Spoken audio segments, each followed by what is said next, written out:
Gabimaru, the freaking hollow, is an idiotic, wicked and stupid but insanely skilled ninja from the Iwagakure village. He finds himself in an unwanted marriage with the clan leader's daughter, and this ninja bundle of coldness stupidly falls in love with her. He attempts to leave the village and gets caught up in a wicked plan to have him executed. We're told that chopping off a head requires a lot of skill, and we see a kid that looks like a combination of Killua from Hunter x Hunter and Levi from Attack on Titans. He's got white hair and that pale Levi face, though he's about to be slaughtered. The katana is swung, but his neck breaks it in half after a couple of attempts to cut his neck. What's this guy made of? Kryptonite? He wonders why he can't die, or better still, why he won't die. He's put in a cell, and a woman is hired to write down information about the Kryptonian. His name is Gabi, born in the village of Shinobi, and has learned the art of assassination all his life. Many undergo the training and lose their lives, but those who survive develop superhuman bodies. They go again to persecute him, but this time with fire, and it literally does nothing to him. How can you be set ablaze and keep a bright grin like Shinra from Fire Force? He's put back in a cell, and the biographer returns asking him about his parents and purpose in life. I have come to the conclusion that this guy's purpose in life is to blow my mind. He mentions that he was orphaned by the village chief while still a baby, and as a shinobi he's got no great purpose. They go again to persecute him using bulls this time. The bulls are tied to his legs in opposite directions, set on fire, and they run pulling his legs in opposite directions. I don't understand the strength in this body, but he pulls back the bulls in an instant like he's pulling back kites, effortless. I was expecting his you-know-what to be split apart. The biographer comes around and tells him that he's the one resisting death even though he said he wants to die. He marvels me with the simple information that he's married. He's married? This kid is married? And here am I with no prospects. I'm not even shocked by the fact that he's the best assassin in the village, but he's married, and to the chief's daughter at that. No, that last part is understandable. He's the best in the clan. It's only natural he gets the best girl in town. But he's an unlucky orphan. The chief's daughter is not good looking at all. She's so laid back and naive. He got fed up with her and tells the chief he wants to leave his stupid daughter. And that's when the chief sets him up, and he got caught. The biographer walks alongside a man who states his concern about her being involved with him. This man proceeds to give me the best information ever. He tells her his name, Gabi the Hollow, a man with no emotions and tears who brutally slaughtered 20 men at the point of his arrest. The biographer wonders why someone tagged the Hollow would go as far as killing 20 people. Why would he resist death even when he says he wants to die? Gabi in his cell ponders on what the biographer said, that he's the one resisting death. He makes up his mind to die the following day, but still, yet we see him walk majestically out of a fire that even the people around were engulfed by the flames and sent to their maker, who'll probably reject them and send them to hell. Well, they were already burning anyway, but we just saw Gabi step out of hell with flames on his garment and those killer TMNT white eyes. He thinks to himself why he wouldn't just die. He's got no attachment to the world. Gabi is escorted by the executioner himself to an underground cave for a new method of execution. As soon as the doors were open, my mind was blown away. The very pretty biographer is an executioner with exceptional sword skill by the name of Yamada Asaemon Yamada. She's my type of girl. She pulls out her sword like she's Zoro from One Piece when he's down at Chitorio. Yamada says to Gabi that he's been looking for who will grant him death. The Ripper is here. His head is chopped off. No, it's just in his head. Gripped by fear, I can see the dread in his eyes, and he's also shocked by the fact that she's an Asaemon. He breaks his cuffs, and before you know it, she's standing behind him, and this time a sword is swung, and he evades the attack but with a cut on his neck. She charges at him again, and he evades in mid-air. This idiot is wondering if he wants to die or not. You don't want to die. You haven't just seen the purpose to live, or is his body just evading by itself? Yamada tells him what a liar he is to himself. She has listened to his story and believed him, but there's just one place where he lied. He did love his wife, and because of that, he wouldn't let himself die in execution. Just as she's mumbling words, he grabs a sword and charges at her before you even blink an eye. I'm guessing she has gotten into his head. The truth is revealed. Nothing hides under the sun anyways. Gabi is a conscienceless killer. He feels that he'll have no emotions towards his wife soon. He decides to quit assassination in order for he and his wife to live an ordinary life. His wife is chill and nothing like what he described earlier. Yes, she's got a scar on her face, but she's not ugly. She's not so laid back. She's got a beautiful personality, and like all good wives out there, she sees the best in her man. Guys, beauty is not in the body, it's in the heart. Gabi, in his self-denial, charges relentlessly at Yamada, saying there's no way for him to live anymore. But Yamada pulls out an official pardon. But there's a catch. A land that's believed to be a fairy tale which possesses an elixir of life was found. But everyone the Shogun sent there came back as flowers. Yes, you heard right, roses and tulips. These people came back dead. The Shogun ordered that criminals should be gathered and sent there. Whoever returns with the elixir will be pardoned from all his crimes. Gabi has gotten nothing but love in his heart for his sweet wife, and he takes the offer. The executioner disagrees with Yamada and says he won't let Gabi go, and that's when we see that Gabi is indeed a devil. He pulls off some ninjutsu, and all of a sudden his hands up to his neck are engulfed with beautiful-looking flames. He takes out the executioner's soldiers, and for the first time we see his face brighten up. Love is indeed stupidly magical. Yamada tells us a story about her father, who was the perfect neck-slicing machinery, without emotions and without fear. Once, she saw him slice a neck so clean, it made her go into the business, but her swordsmanship is filled with fear and doubt. Her wavering makes the condemned die painful deaths. She wonders how she could be like her dad, the perfect slicer without doubts and fear. Maybe if it was someone she could kill without doubt and hesitation. The criminals are gathered at the beach. Their faces are covered so they don't see the Shogun. These disrespectful criminals mumble over the fact that the officials speak to them so condescendingly. They're given a recap of the task at hand. A few special characters to be known soon were pointed out, and one special maniac was overjoyed over the fact that if he wins the official pardon, he can go about his regular pattern of killing women and children. Psychopaths everywhere. It's a very dry meeting, I won't lie. A fellow female criminal notices Gabi and addresses him as the Hollow. This useless person states her disappointment in his appearance, stature, and the fact that he's been captured. My boy doesn't even care. They're soon told to remove their face covers and are shown a human example of what the fairy tale land can do to them. The surviving human came back with lumps on his body, which later bloomed into flowers. He looks like a walking human plant. Disgusting. On seeing such a disgusting sight, some of the criminals rile up in fear. A kid, who looks like someone that's going to be important in the anime, asks the officials that since they don't know the content of the island, how sure are they that the elixir exists? The criminals are told that it's voluntary to participate in the search for elixir, and one stupid person was quickly beheaded because he opted out. Even I saw that. They're also informed that while on the island they'll be assigned watchmen, the Asaemon. The Asaemon is a serious clan of swordsmen with the finest neck-slicing skill. These guys will make you fall in love with rolling heads because of their finesse when decapitating a person. If the criminals act out on the island, off goes their head before they even know it. Everyone's confused by what the officials mean by telling them to reduce their numbers, and just in the middle of all the confusion, one psychopath wastes two criminals brutally, and before you know it, it's an all-out fight with their hands still tied. An official, a very stupid and arrogant person, shows to his shogun 5 exceptional characters. One is a young man with yellow hair and 3 scar lines on his face who led a bandit group. Second is a woman in purple with purple hair who was involved in the invasion of Sagiwa Castle. She neutralized every retainer in the castle. Third is a master swordsman known as Blade Dragon. Everyone's fighting with their feet and fist as they're being pointed out, except this Blade Dragon guy who's using a full human being like me and you as a sword. I can't even lift my girl, and he's swinging a human like paper. Fourth is a giant man, the size of 10 people who eats bear heads first. Fifth is Gabi the Hollow, who is just sitting there unbothered about what's going on around him. A fellow Asaemon called Izen, who has been questioning Yamada's slicing ability, walks up to her and tries to discourage her. That's when 3 criminals make a heinous plan to attack the samurai and take their swords so they can flee. They pick Yamada and advance towards her. Izen tries to advance forward, but Yamada tells him he should let her. Her mind still wavers anyways. She's still full of fear. When will she realize that she has to go numb to kill without hesitation? She advances, and how do I explain that these people make head slicing look so easy? It's not like it's an apple they're slicing in half.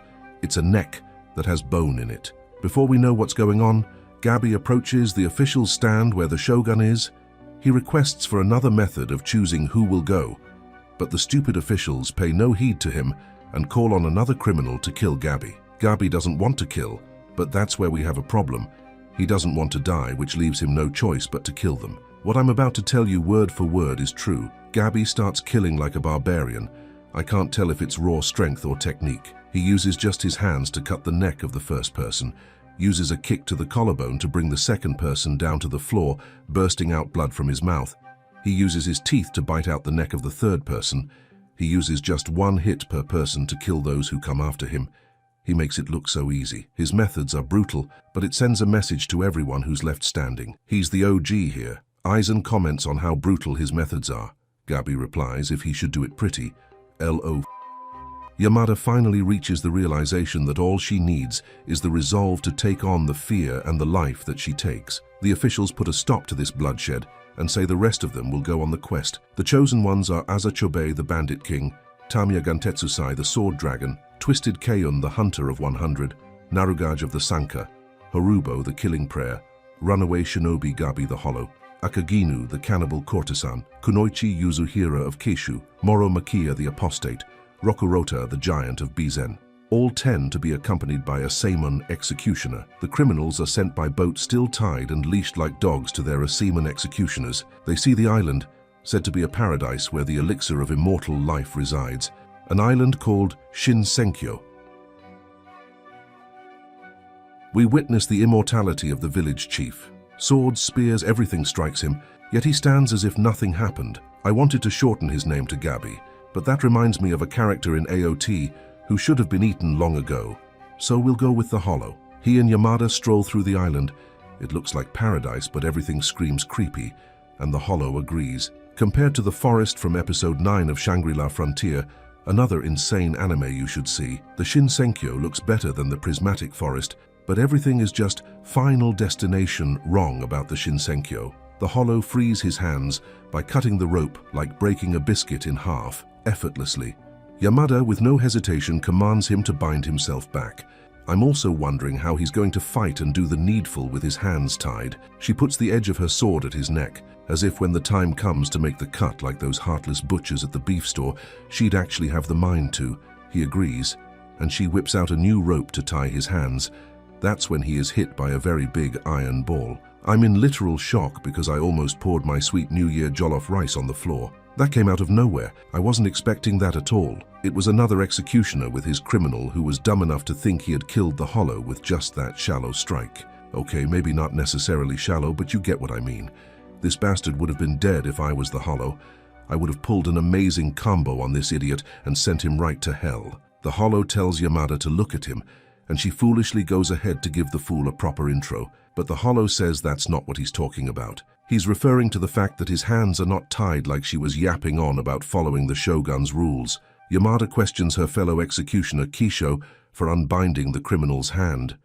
Kisho tells her she's a rigid, kissing the ass of the higher-ups, even in their absence girl. That's why she's of the lowest rank.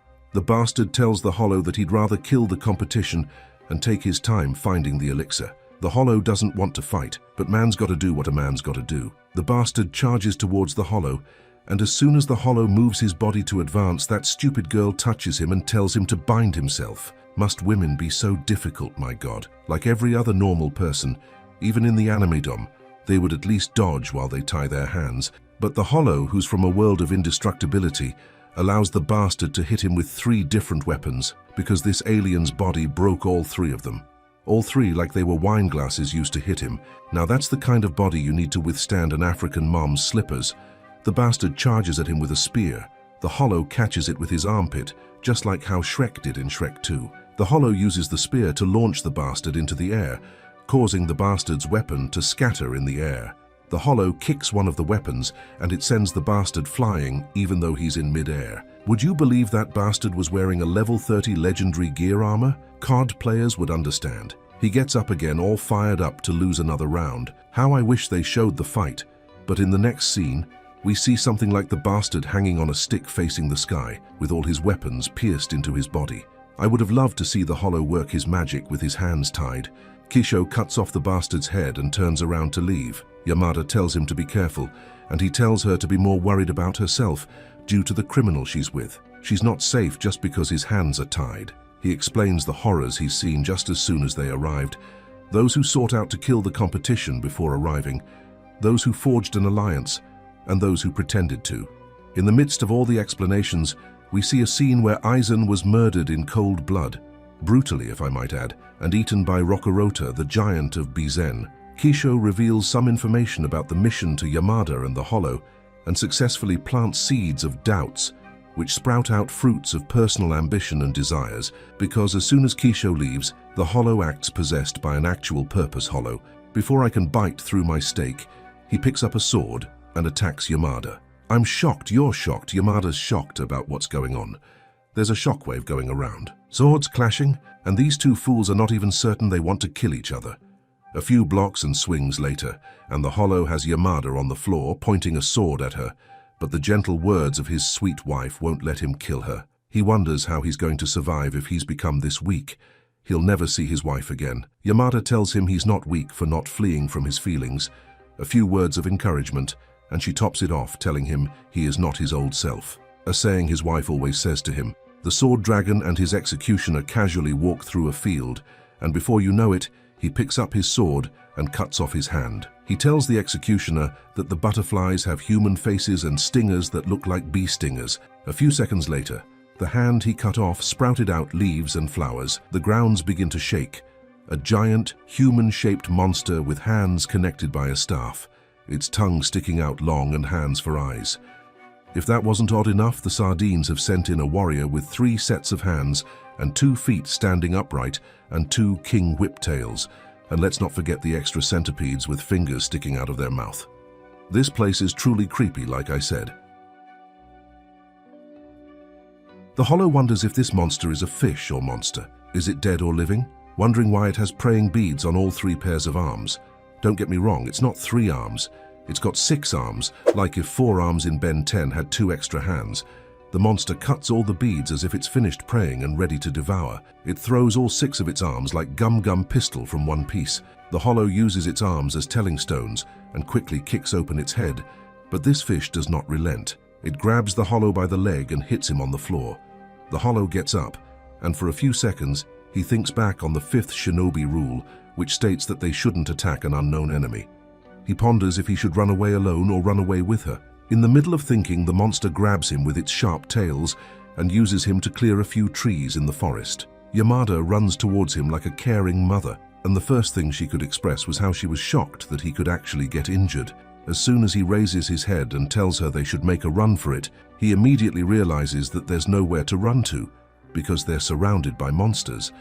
The Hollow gets into the zone and charges in using ninjutsu to kill the monsters. If Zuko was a worthy son of Ozai, this is how he would be. What an otherworldly sight this is. Yamada trembles in fear, and now I'm wondering why a chicken is even out here. She's just an underfed chicken for slaughter. She's attacked from behind, and by some miracle, she evades the attack from the monster. The Hollow notices and closes his eyes, deciding not to help her out. If she perishes, but as soon as he opens his eyes, he's shocked to see her in his arms. I saw that coming. As they're falling, the fish monster from before attacks again, but is cut down by another executioner. A criminal with 2 executioners walking by her sides like bodyguards introduces herself as Yuzuhira and says she's a ninja, just like the Hollow. The Hollow thanks her for saving his life and asks her what's her business with him. She tries to seduce him by playing the damsel in distress, but he does something I think I might need to learn. He grabs her by the hand and gradually twists her hand until she's on the floor. What I loved most was her shocked reaction, as she was approaching the ground. He tells her she can't seduce him because he's familiar with the kunoichi methods. Yamada is more concerned about the fact that she has 2 executioners with her. She finally grabs a chance to ask. One of the executioners introduces himself as Genji, and he was formerly assigned to Moro Makia the apostate, who died when Yuzuhira tricked him. He deemed a single executioner insufficient to control her, so he joined her party. I just love the judgmental look on the Hollow and Yamada. They both deduce that she seduced him. The other executioner introduces himself as Senta, the original executioner assigned to her. She brings up the offer again, and Yamada says they can work together if they want to. Immediately, Yuzuhira throws herself at the Hollow, thanking him. He immediately pins her to the ground again, That's when she does a leg sweep and uses two of her legs to pull the hollow closer. I'm not gonna lie, this is pure doggy position. They go back and forth until he finally agrees for them to join forces. But what interests me the most is the fact that Yasuhira used Moromakia as a test subject for her practicals on the behavior of the creatures on the island. Yasuhira and the Hollow continue talking about their alliance. Then Yamada loses breath and falls. All of a sudden, a deep, heart-touching story of how a little brother became an executioner just to save his Onichan from being executed. By some miracle, he is the executioner assigned to his elder brother, Aza Chobei, the Bandit King. The Bandit King is a hellishly strong character who easily adapts to his environment.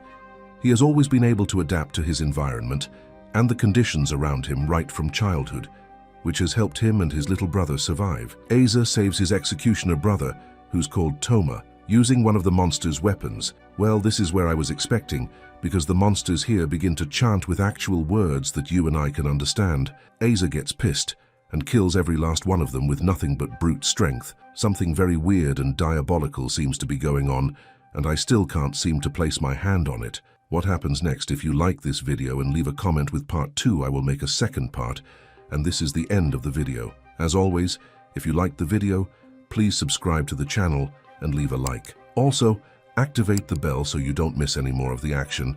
We'll see you at the next video. Stay tuned.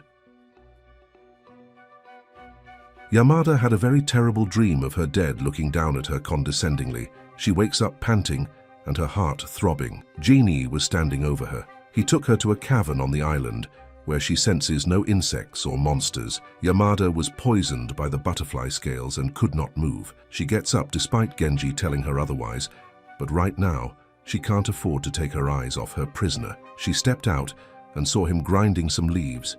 It feels so harmonious outside with Gabi preparing dinner, another executioner, Sentu, mending their torn clothes, and that superficial ninja girl laying down doing nothing. They gather over dinner and share information. Yasuhira, Yuzu for short, doesn't like the dinner. Yamada, on the other hand, doesn't even know what it is. Gabi shares what he noticed while gathering food.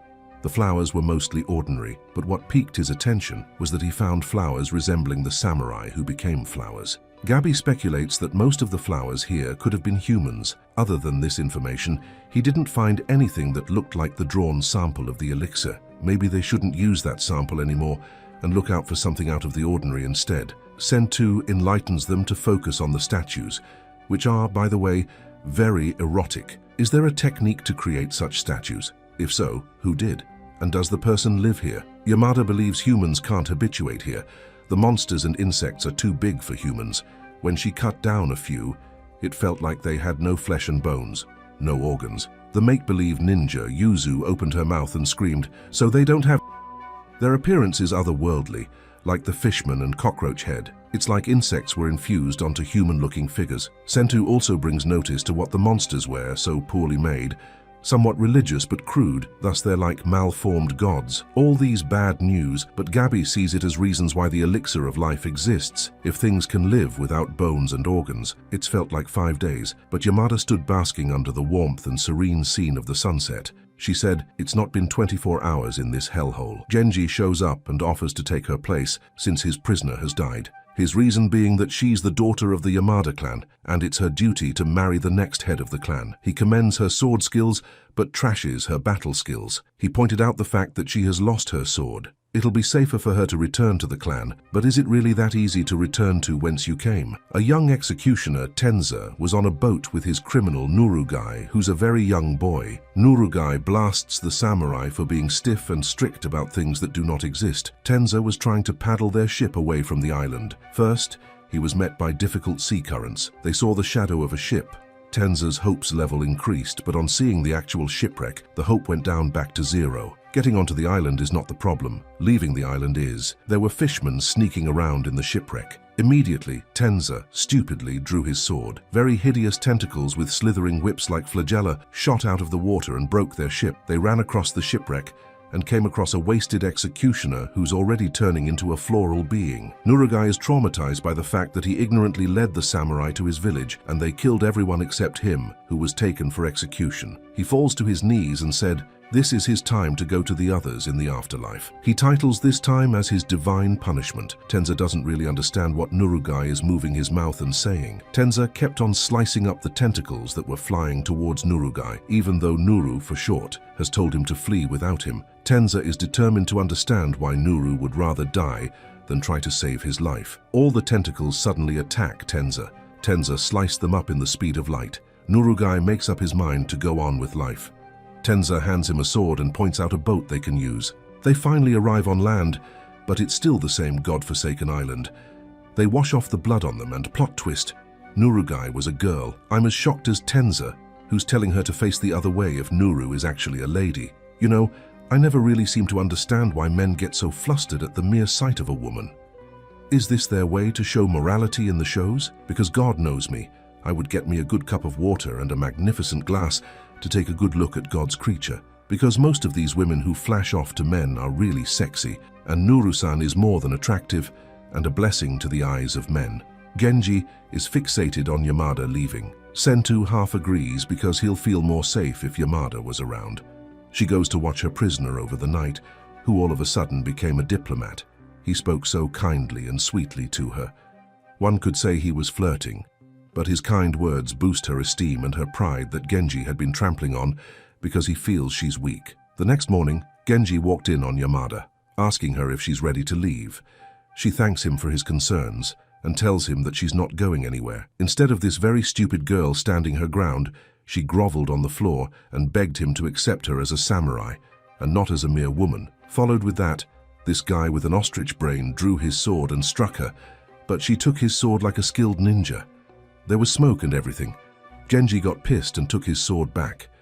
A criminal showed up behind him out of nowhere, Rukaruta, that looks 2 times bigger than Jack Reacher, with the strength of Hercules and the thirst for man's flesh. He swung nothing but his hand and cut Genji into 2. We are shown clips of Rukaruta when he was a toddler the size of a 5-year-old. Of course, he eats 10 times his size. He killed his own parents. He's got the strength of Hercules. He's earned the name. We'll call him Hercules from now on. And it's not a bad time to remind you to like this video and subscribe to the channel. Back to when he threw his hand at Genji and gripped his waist, cutting it into 2 and sent him flying, bouncing from tree to tree. The foolish Yamada left the elephant in the room to attend to Genji, who's already done for, despite Genji's warning to run. She left herself wide open.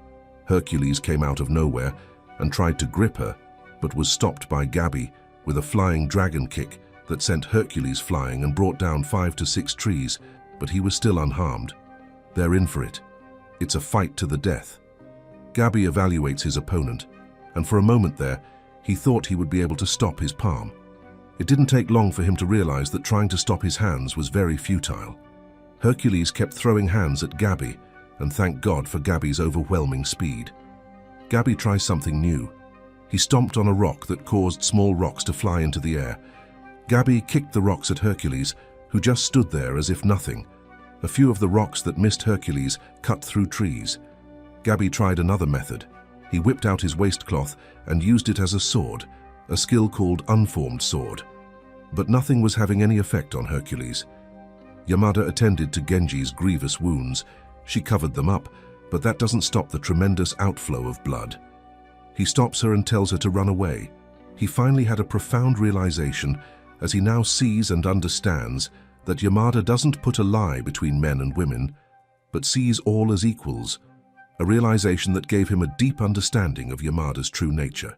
He reminded her that a samurai's soul is in his sword as he handed his cherished sword to her with profound respect, acknowledging her as a samurai. But this time, he told her not to leave, but to take her conviction and bring down Hercules. As Gabi struggled against Hercules, he tried everything in his book, but this son of Zeus had decided not to go down. He's got the body of a Kryptonian, the physique of Goliath, and the strength of Zeus himself. Gabi wished fervently for someone to aid in this fight so he might catch a blind spot and kill Hercules. Suddenly, Hercules screamed at the pain of his left pinky finger being cut off. She tells Gabi that, according to the laws of execution, the cut is made in between joints. Just like trying to avoid the bones from breaking, you slice through the ligaments. They decided to fight together. They came up with a plan to split up and attack simultaneously, like a wingman situation, to cut him down to size so Yamada can decapitate him. However, Hercules' Kryptonian body is quite hard to penetrate. With a full mind, Yamada was unable to make a cut because she fought against her natural hesitation to strike with her sword. On the other hand, Gabi strained his legs to evade Rokuruta's relentless attack. All of a sudden, Hercules' stomach growled like a hungry lion. He screamed at the top of his voice, and for a split second that Gabi took his mind off the enemy, Hercules smashed Gabi's face into the ground. Gabi got back up immediately and tried to hold it, but eventually he bled profusely. Hercules didn't waste this chance to kill his prey, so he sent a fist at Gabi, who was still unable to recover. Yamada ran in to help Gabi because, let's be frank, if that blow landed, Gabi would be blown out of the series. Yamada awakens to her true potential and defends against Hercules' attacks. Like in Demon Slayer, they find the line of attack in the middle of a sword swing. She patiently, and with the speed of light, put her conviction together and found a way to fend off that blow. And many others coming in, it became a symphony of sword redirection that marveled Genji, Gabi, and I, maybe you too. Genji comments that Yamada is a true warrior when her heart and mind are aligned. She might be scared of those monsters, but she loses that fear in the face of a criminal. Gabi's perception of Yamada as a strong woman who would easily put an end to him was reaffirmed with what his eyes beheld. Yamada had this criminal on the floor. She moved in quickly to decapitate Hercules, but he immediately jumped out of the way. That would have been way too easy. It should not be that easy. For that head to leave that body, she'll need him to bow for a few seconds. Gabi devises a plan to keep that head low so it can finally separate from that body, but it's going to be a very risky feat. Gabimaru uses his fire ninjutsu. Yuzu had to flee with Senta when she realizes his true intention was not to eliminate Hercules with the ninjutsu, but to engulf the whole area in flames. He's planning to use the carbon monoxide poisoning to choke Hercules and also use the smoke to blind his path. This plan came out more than successful as Hercules went on his knees due to the smoke poisoning. Yamada sets to cut his neck, but she has to steel her nerves. She lifts up her sword. Hercules tries to hit her, but Gabi jumped in and held down his hands. He yells at Yamada that he's far beyond weak and can't hold on for much longer. Yamada steals her mind and, in Demon Slayer style, water breathing, first form, water surface slash, a clean cut. Hercules' life flashes before his eyes, and his essence slowly fades away. Gabi and Yamada quickly retreat as monsters approach, drawn to the burning flames. Gabi and Yamada observe from a distance, puzzled by the creature's strange behavior. Gabi suggests tracking the monster's path, hoping to uncover answers. Their investigation leads them to Senta and Yuzuriha, who are observing a nearby village. They wonder if it might be the legendary Shinsenkyo village, home to hermits with extraordinary abilities. Meanwhile, Chubei casually defeats monsters and drinks their blood, remarking on its refreshing quality. Tuma and Chubei discuss the hermits, with Tuma mentioning their remarkable powers. As they converse, Tuma suddenly hears a noise and investigates, stumbling upon a surprising scene of two people who look otherworldly, or maybe could be hermits, kissing themselves passionately. The two otherworldly girls in the middle of a romantic kiss noticed the reserved Tuma and Chubei asking what humans were up to on the island. Tuma, always up for an adventure, wonders what two beauties like them are doing on a mysterious island. Chubei, being the straight talker, quickly retorts that they shouldn't act all high and mighty because they could easily be just like the other monsters. One of the girls took the challenge and suggests they come up and mess around. Chubei and Tuma were caught off guard, and before they knew it, the girl with yellow hair had transformed into a man, ready to get rid of the intruders. Meanwhile, as they were conversing, Gabi's spidey senses tingled, spotting a girl eavesdropping. Gabi bolts after her, just as a bonsai creature that looks like an animated Groot decides to join the party and starts attacking. Gabi and Yamada began chasing the girl to find out what's up with the island, leaving Senta and Yuzuriha to fight the plant-based monstrosity. Yuzuriha was already hyped up to try out her ninjutsu moves on the monster. She drank an elixir and she begins to sweat something liquid and weird. Gabi manages to catch up with the girl, who attacks him full throttle, effortlessly holding him and tumbling him like a piece of paper. Yamada tries to defuse the situation, saying they only wanted to chat, but the girl wasn't buying it and still attacked Yamada. Being the gentleman he is, Gabi takes the hit that felt otherworldly. It was light but heavy. It didn't push him 1,000 miles away, but it hit hard, and he bled while warning her that he's trying not to go full beast mode on her. He uses tree roots to bind her, but when the girl starts crying, Yamada's soft side convinces Gabi to let her go. Surprise, surprise. The fierce fighter is just a kid with the strength of a god. I reckon that she's a hermit. Yuzu arrives on the scene, wanting the lowdown on what's happening. The gang realizes they can get more info about the elixir of life from the girl once she calms down and stops sobbing. But just when things seem to settle down, the defeated bonsai monster chimes in, asking for the girl back. In return, he promises to take the group to the village, which has, wait for it, food. I mean, what food can this place offer? Yuzu jokes about having snacks to spare, but the monster ups the ante by offering them a bath. And with that, Yuzu opted in and joyfully bounced her way to the village that looked deserted or ghost-haunted. Yamada shares her concern about trusting a stranger, but Gabi shrugs it off, saying they'll be fine as long as they learn something about the elixir. But the moment they step foot in the village, it's clear they'll have a ghost town story to tell when they get back. The bonsai monster reveals that things weren't always this deserted 1,000 years ago. The bonsai monster takes them to his crib, and Gabi is quick to get to the point, wanting answers about the elixir. Bro just wants to end this and go home to his wonderful wife. Yuzu, on the other hand, is more into the idea of a warm bath and even invites Gabi. As if that wasn't tempting enough, she tells him Yamada is going to take a break too, but Yamada insists she's there to keep an eye on her. But she dipped that beautiful body into the water and soaked in all that warmth. Yamada couldn't resist the calmness that washes over her.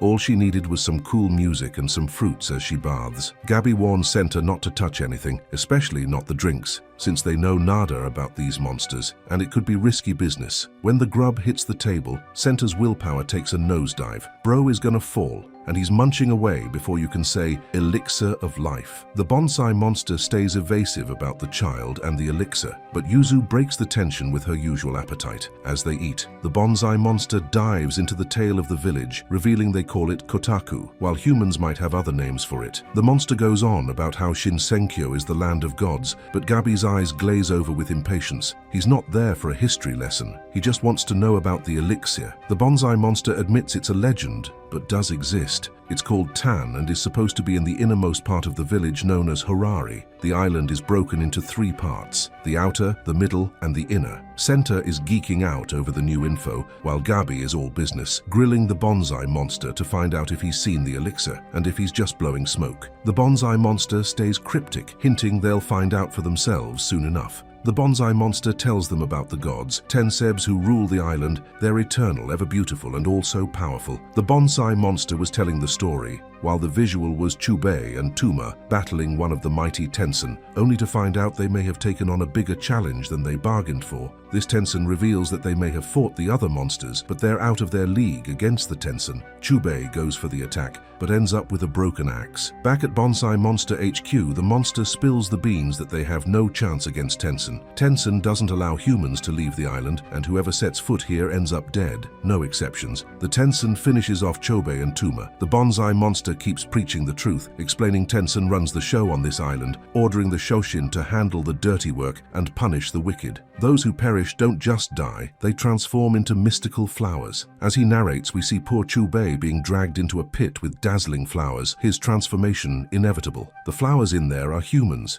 Yuzu can't help but scoff at the legend, but the bonsai monster gives proof by cutting off one of his hands and letting it regenerate.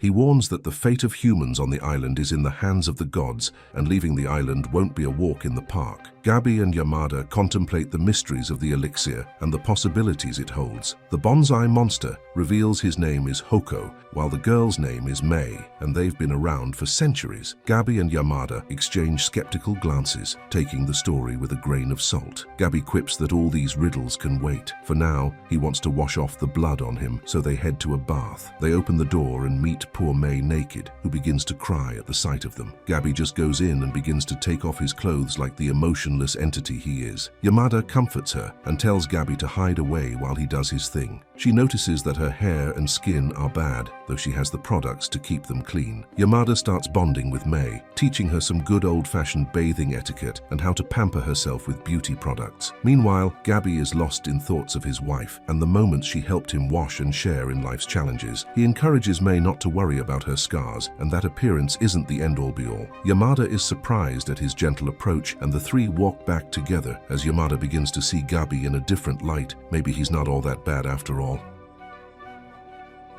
Tenza's teenage years were like a daily episode of Survivor. Everyone treated him like he was the discount section at a thrift store, and he had to hustle to survive. Stealing food or, on his bad days, taking out someone was his norm. His parents' care for him was about as solid as a paper umbrella in a rainstorm. Fast forward to the present day, and Tenza and Nurugai are strolling along the shore, scheming their escape plan from the island. Tenza's protective instincts go into overdrive now that he realizes Nurugai is a woman, and their conversation about marriage takes a back seat as a Tensen suddenly pops up out of the water as a woman. The Tensen comments on the unusually noisy forest, and just like that and like the other before, turns into a man. Nurugai and Tenza's plan to flee goes south quickly when the Tensen appears at the front of them, flicks a finger, knocking Tenza flat on his back. As the monster targets Nurugai, who it commends for having speed faster than normal humans, Tenza pulls a fast one, slitting its eye, only to watch in horror as the eye regenerates like a bad sequel. Tenza orders Nurugai to run on his signal, and though he knows his stamina is lacking, he takes pride in his swordsmanship as he slices Tensen into a puzzle. Nurugai bolts and Tenza follows suit, but the Tensen is quick to catch up and scolds Tenza for ripping his clothes. Before the Tensen can regenerate, Tenza's sensei, Shion, steps in and attacks from behind,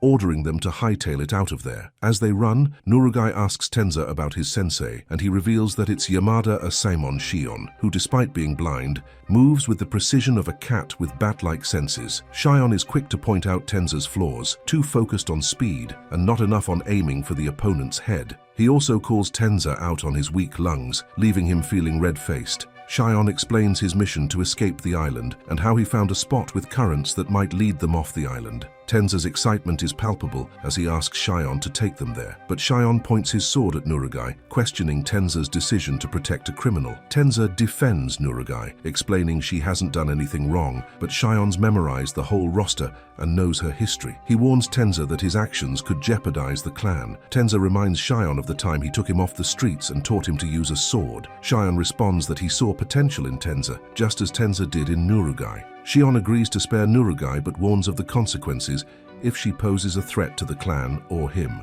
Tenza is surprised that Shion figured out Nurugai's gender, and they all formally introduce themselves. Shion and the two forbidden lovebirds begin plotting their strategy against the Tensen when, surprise, surprise, the Tensen reappears. Shion quickly whisks Tenza and Nurugai out of harm's way, but not before Tenza notices Shion's neck is wounded from an unnoticed attack. The Tensen charges at Tenza, but it becomes clear they need to skedaddle. However, seeing Nurugai gives him the resolve to take on Tensen. As he makes his move, Shion tries to stop him, but Tenza goes in anyway. The Tensen casually flicks his finger, causing 4 massive holes in Tenza's body, making him cough up blood like he's caught a bug. In his final moments, Tenza flashes back to his training days with Shion, who guided him with wisdom, telling him he wasn't bound by the samurai code, but could use his training when he needed to protect someone. Shion taught him that his potential could one day be fulfilled, but Tenza felt he never had any potential from the start and considered quitting. Shion allowed him to quit if he could land one blow, but Tenza ignored the challenge and tried to leave. A Yamada clan member stopped him and took him to one of Shion's junior's graves, Teshin's grave. Teshin had once been like Tenza, but after leaving the dojo, he became a criminal and died at Shion's hand. Tenza is asked if he still wants to leave without landing a blow. Tenza agrees to spar with Shion, showing more determination than ever. Shion recognizes Tenza's newfound passion. In the present, Tenza refuses to give up. Despite knowing they might all die, he fights the Tensen to buy time for Nurugai and Shion to escape. Tensen pushes Tenza to the ground with one powerful blow, damaging Tenza's throat and leaving him speechless. Shion prepares to attack, but Tenza prays he can manage to say one word. Miraculously he does, allowing Shion to grab Nurugai and make a run for it. Senta is recounting his search of the entire village, but comes up empty-handed, leaving Gabi looking as lost as a compass without a needle. Senta's mind is swirling with the many mysteries surrounding their adventure, and Yamada suggests he take a break, but Senta is determined to keep pushing forward, despite Yamada warning him that a shower might just lull him to sleep. Senta succumbs to sleep, leaving Gabi on watch. As Gabi keeps an eye out, he recalls a conversation with Senta where Senta had warned him about the dangers of entering Horai without first solving its mysteries. But Gabi, in his usual ignorance, chooses to tackle the problem head-on, deciding to go in search of the elixir himself. Gabi's quest leads him to face the first challenge of a thick fog, blurring his vision and slowing his progress. He comes to a sudden stop when he hears eerie singing and notices the trees around him don't react to his presence. Remembering Senta's cautionary words, he decides he has no choice but to press on. He can't afford to return without the elixir, no matter the risk. Soon, he encounters a door that looks man-made, and he recalls Hoko's words about Shinsenkyo being the abode of gods and hermits. As he approaches the gate, a presence looms behind him, and Gabi turns to face the Tensen. This humanoid creature appears exhausted and questions why people keep coming to him when it should be his turn to take action. Gabi finishes the Tensen's sentence, stating they capture humans to turn them into elixirs. The fight kicks off with the Tensen attacking Gabi, who counters quickly, twisting Tensen's limbs and setting the creature ablaze. As Gabi contemplates opening the gate, Tensen surprises him with another attack, declaring Gabi would have made a great elixir, assuming him dead. Gabi rises from the rubble, questioning the Tensen about his identity. The Tensen retorts, asking Gabi if he is human, and the two continue their intense battle. Gabi contemplates his strategy, deciding to launch a powerful attack on the Tensen's stomach, which causes him to cough up blood. Gabi realizes this reaction is different from the Tensen's previous regenerative abilities. Tensen acknowledges Gabi's strength and unleashes a barrage of energy balls, commanding Gabi to die.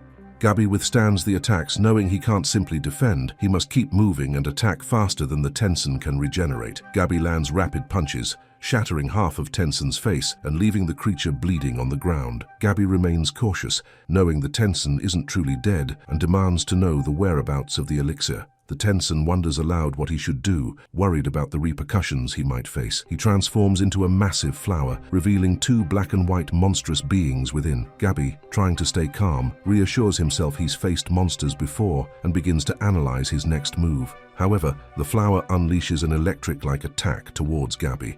Though he survives the initial assaults, his body begins to give out from the strain. Gabi questions the reality of the island, thinking it might be a nightmare. Just as he starts to lose hope, he envisions his wife by his side, asking if he's finally woken up. His wife tries to soothe him, suggesting he rest as he's been working hard lately. Gabi, unsure if he's dreaming, expresses his relief at speaking with her, even if it's a dream. She comforts him, offering a cup of tea and prompting him to reflect on his life. He apologizes for not returning home and is brought back to reality when the giant flower continues to crush him. As Gabi lays there at the edge of death, he recalls his sensei's teachings. When facing death, channel his life force and inflict maximum damage on his opponent. Trusting his instincts, Gabi channels his energy and strikes back at the flower, causing it to release him. Gabi, prepared to give up, is saved by Mei, who shields him from the flower's final attack. The flower morphs into an old person, asking Mei what she's up to. Meanwhile, Senta apologizes to Yamada, explaining he tried searching for Gabi but was hindered by the thickening mist. Yamada suggests they go after Gabi, especially if he's approaching Horai. Yuzuriha, however, remarks that it was Gabi's choice to go alone, and his strength in combat made him an asset, but they need to move forward. Hoko offers to join them, noting that Mei may have gone after Gabi. Yuzuriha inquires if Hoko can see through the mist, and he believes he can manage. Yuzuriha shifts her tone towards Yamada, expressing concern for Gabi. Everyone sets out on a journey to find Gabi and Mei. Yuzuriha asks Hoko about the Tensen, and Senta emphasizes the importance of staying focused to avoid getting lost. Yamada admits her curiosity about running into the Tensen, while Hoko explains the Tensen are 7 hermits. The scene shifts to the hermits, who discuss their preferences for male and female forms. A hermit named Jujin seeks reports,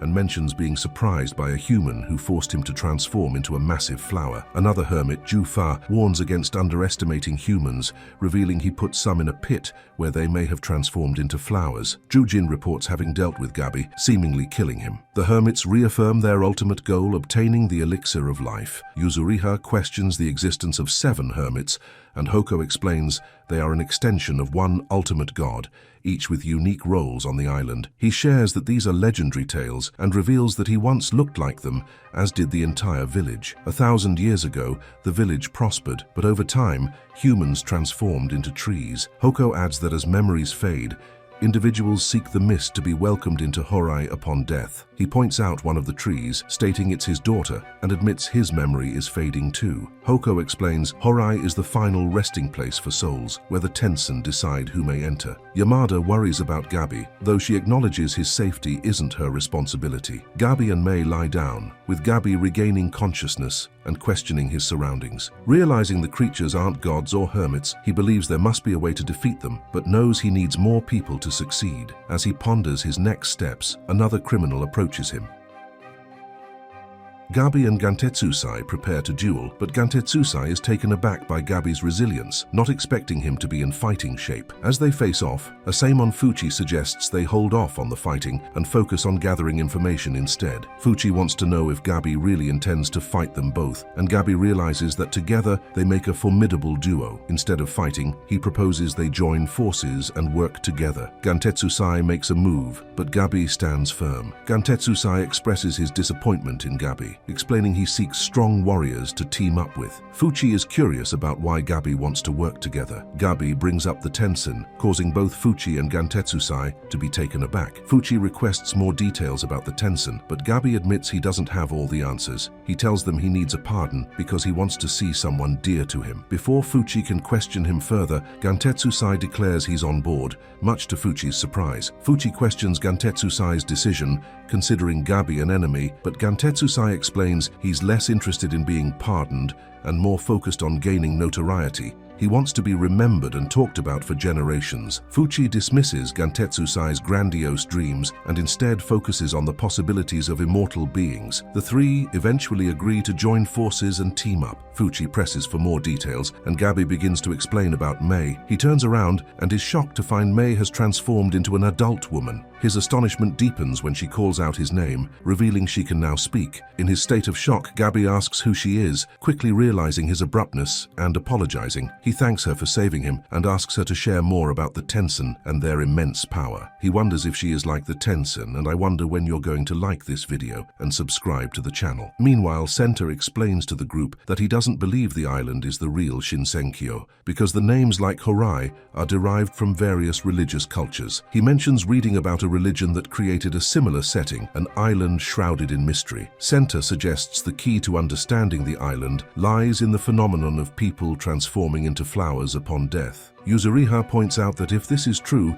defeating the Tensen will be challenging. She also expresses doubts about Gabi and Mei surviving, but Yamada is confident Gabi is alive and strategizing to defeat the Tensen to see his wife again. Gabi asks Mei if she knows how to defeat the Tensen. She responds that their Tao is simultaneously strong and gentle. Gantetsusai mentions the term Tanden, referring to the navel, but Fuchi corrects him, explaining it refers to a point below the navel in Chinese meridian. Hoko elaborates, telling the group that Tao is a mysterious power flowing through all things, and the Tensen control it. Nurugai asks Shion to teach her how to wield a sword, but he resists, not wanting to witness more young lives lost in front of him. Nurugai pleads, expressing her desire to protect her loved ones. Shion explains that learning such skills takes time and cannot be achieved overnight. He reveals everything in the world creates waves, and sensing these waves improves physical abilities. Hoko, Shion, and Mei discuss how Tao balances the yin and yang of nature. While Shion teaches Nurugai the basics of swordsmanship, a monster attacks from behind. Shion swiftly slashes its limbs and neck, using the moment as a teaching opportunity for Nurugai. She applies her newfound skills, battling the monsters alongside Shion. Elsewhere, Gantetsusai and Gabi's group face monsters, and Gantetsusai urges them to master Tao on the battlefield, believing it's the best place to learn. Meanwhile, Mudan and a female Tensen discuss their plan to use humans to produce more Tan. Mudan mentions that once a human is weakened, they can't escape as the walls block them in. Chobei and Toma manage to climb out of the pit, and Toma suggests they leave the island. However, Chobei is set on revenge and killing the Tensen. Toma asks Chobei to strategize, but Chobei insists the Tensen's weakness lies in their lower body. As they strategize, a new monster approaches Chobei and Toma, identifying himself as a doshi who serves Tensen. He orders them back to the pit, but Chobei attacks him instead, breaking Doshi's hand. Doshi questions if Chobei has consumed Tao, and Chobei explains that if he serves the Tensen, the quickest path to them is through him. Chobei plans to extract answers from Doshi, but Doshi warns him against a violent approach and threatens to summon more monsters to fight them. Chobei finds himself on the ground, bleeding, as Doshi approaches to pick him up and toss him back into the pit. However, Chobei seizes the opportunity and strikes Doshi. Chobei orders his brother, Toma, to kill the other monsters while he faces Doshi head-on. Doshi is astonished when he notices Chobei's throat regenerating and realizes Chobei may have merged with the plants while he was in the pit. Doshi senses the danger as Chobei's Tao seems to be growing stronger by the minute. He decides to kill Chobei, but Chobei's Tao grows even stronger, allowing him to counter Doshi's attacks. Toma, watching his brother fight, is worried for Chobei. He knows his brother is adept at adapting to challenges, but fears pushing his body too far could have fatal consequences. Doshi questions Chobei, asking if he fears his body changing. Chobei confidently responds that he isn't afraid, as a monster wouldn't understand him. He challenges Doshi to show him more of his abilities, then launches an attack on Doshi, striking him in the navel and causing him to bleed. Chobei realizes he can now see the Tao and begins using it against Doshi. Doshi is taken aback by a human using Tao so effectively. Chobei demands to know where the Tensen are. Meanwhile, Toma remains concerned about his brother, noticing the scars on Chobei's body growing, signaling changes within him. Toma senses Chobei is no longer the same. Back with Gabi's group, Gantetsusai slashes through monsters and asks Mei if he's learning to master Tao. She responds cryptically, repeating the words, strong, strong, no, strong, weak. Gabi attacks the monsters, and Gantetsusai asks if Gabi is utilizing Tao, receiving the same answer from Mei. Fuchi examines the monsters' bodies and informs Gabi that each monster has a different weak point. Gabi realizes Mei isn't an ordinary human being. When Mei starts to cry, Gantetsusai tells Gabi not to upset her, as she's his underling. Gabi firmly states that he is no one's underling. A monster suddenly grabs Mei, declaring he's been secretly searching for her. He reveals it's been centuries since Mei was banished, forcing him to leave Horai. He informs them that Rien had forbidden anyone from searching for Mei and expresses happiness that they have reunited. The monster claims that Mei feeds off humans like Tensen, and tries to convince her to return to Horai to lead them. Gabi feels the urge to protect Mei, even though he knows getting involved might be a mistake. He decides he can't let Mei cry again and stands up for her. The monster warns Gabi, but he insists he can't just stand by and let Mei be taken away. The monster releases butterflies and claims he's there to turn them into tan and take Mei away. The monsters begin their attack, and Gabi wonders how to best handle the situation. Gantetsusai moves to engage, but is knocked back by a Tao attack. Gabi warns him not to be reckless, and Gantetsusai realizes he's dealing with Tao. The monsters question why the group is protecting Mei if she isn't their concern. Gabi reflects on how much he's changed since arriving on the island. He tells the monsters that helping someone who helped him is simply the right thing to do. The monsters explain that Mei is crucial in training the doshi to use Tao, explaining the 5 steps in mastering Tao: Doin, Haiku, Suits, Shorten, and Bochu Jutsu. The monster continues, explaining Bochu Jutsu is the most important step, as it involves a sexual partner to balance the yin and yang energies. He adds that Rien had given Mei 2 choices, either die like a dog or train the doshi. She chose the latter. Gantetsusai understands Mei's fear and makes a bold move against the merged monsters. Gabi, hazily seeing the Tao, knows he needs to perceive it clearly to make effective attacks. Fuchi explains to Gabi that he must possess both strength and weakness simultaneously to see Tao clearly. Gabi weakens his mind as Mei touches him, and he starts to perceive the Tao clearly. Mei mentions to Fuchi that Gabi's Tao is large. Now capable of dodging the monster's Tao attacks, Gabi realizes the training he underwent pales in comparison to his current experience. He senses everything around him with newfound clarity. Gabi uses his newfound power to attack and defeat the monsters. He feels elated that he's now on par with the Tensen and presses the monsters for information on the Tensen's location. The monsters pretend to cooperate, telling him 3 doshi, including the one speaking, were sent to spy on humans because the Tensen were worried the humans might pose a threat. As the monster talks, he launches an attack, but Gantetsusai is prepared and manages to block the attack. Gabi intervenes, helping Gantetsusai eliminate 1 doshi. Tensen Mudan is intrigued by Yamada and the rest, as they are the first humans in 1,000 years to find their way to this hidden place. The group is shocked when Mudan chops off Hoko's head, but the head continues to speak, much to their horror.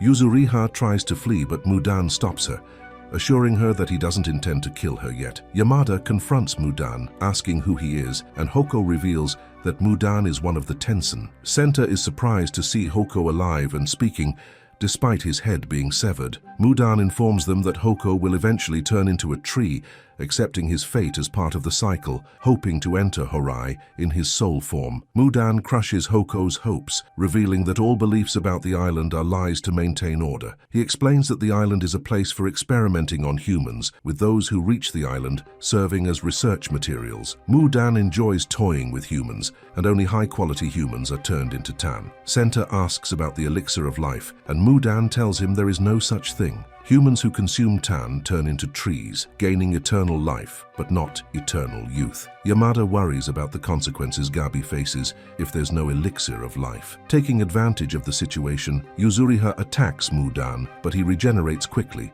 shocking the group. He praises Yuzuriha for seeing Tao, but points out she hasn't mastered it yet. He offers to demonstrate the power of Tao, and Senta intervenes, stepping between Mudan and Yuzuriha. Yamada worries if Senta's actions are motivated by his feelings for Yuzuriha, but she is attacked by Mudan, coughing up blood. Mudan begins lecturing Yuzuriha on using Tao, but is interrupted by Senta's attack. Yuzuriha seizes the opportunity and strikes Mudan, who compliments her abilities, but remarks she has yet to learn to manipulate the energy. Senta and Yuzuriha team up to attack Mudan, but their efforts seem futile. Mudan welcomes them to Horai. Yamada asks Hoko about Tensen's weaknesses, and he instructs her to attack the Tanden, explaining energy originates from there. Yamada launches an attack, but Mudan counters, saying her Tao isn't strong enough. Yamada takes a deep breath, increasing her Tao manifold, and cuts Mudan's face through the eye. Mudan is impressed by Yamada's ability to manifest Tao. Yamada shares with the group she sensed a similar aura from Mudan as she did from Gabi, allowing her to discern and cut his Tao. Yuzuriha realizes Yamada can increase her Tao through breathing exercises. Mudan is excited by the possibility of turning Yamada into high-quality Tan, or seeing if she can kill him. Yamada, Senta, and Yuzuriha work together to attack Mudan. Mudan counters, and Senta is knocked down. Yuzuriha devises a plan, and the group uses their teamwork to take Mudan down. As Mudan begins transforming into another form, Senta wakes up and attacks. Yamada seizes the opportunity to cut Mudan's tanden. Yamada is relieved to see Hoko survive, but she's troubled by the lack of an elixir of life. Exhausted, she and the others decide to rest for a while.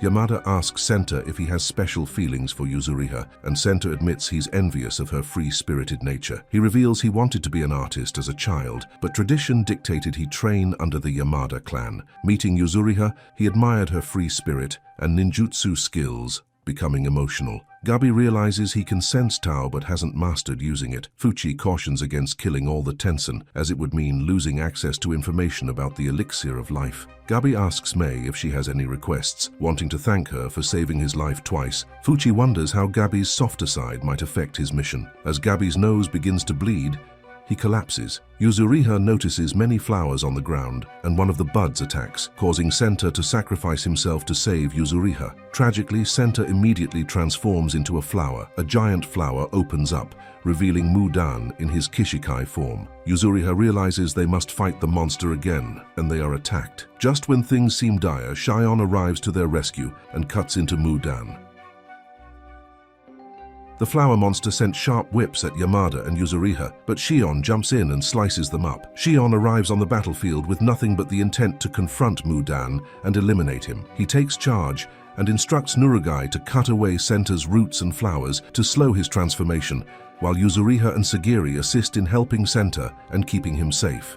Shion plans to take down Mudan to avenge Tenza's death and shares that he has honed his ability to sense Tao through various creatures. Nurugai works diligently to remove the roots and flowers from Senta, though she expresses concern for his survival. Hoko reveals there is nothing more he can do to help Senta. Yuzuriha tends to Senta's bleeding as Nurugai and Sagiri watch Shion battle Mudan. Shion appears to have the upper hand, prompting Sagiri to question whether Shion's Tao is compatible with Mudan's. Mudan laughs as flowers begin to grow on Shion's body and warns him that even a minor scratch will cause them to bloom. Shion slices away the flowers with his sword, but Sagiri worries Shion may not be able to handle Mudan alone and suggests the girls assist him. Yuzuriha declines, citing her lack of energy. Nurugai embraces the girls and reveals that she has energy healing powers that she can transfuse by giving hugs. With Nurugai's help, Sagiri and Yuzuriha arrive on the battlefield, prepared to assist Shion. Sagiri shares Mudan's weak point, the tendon,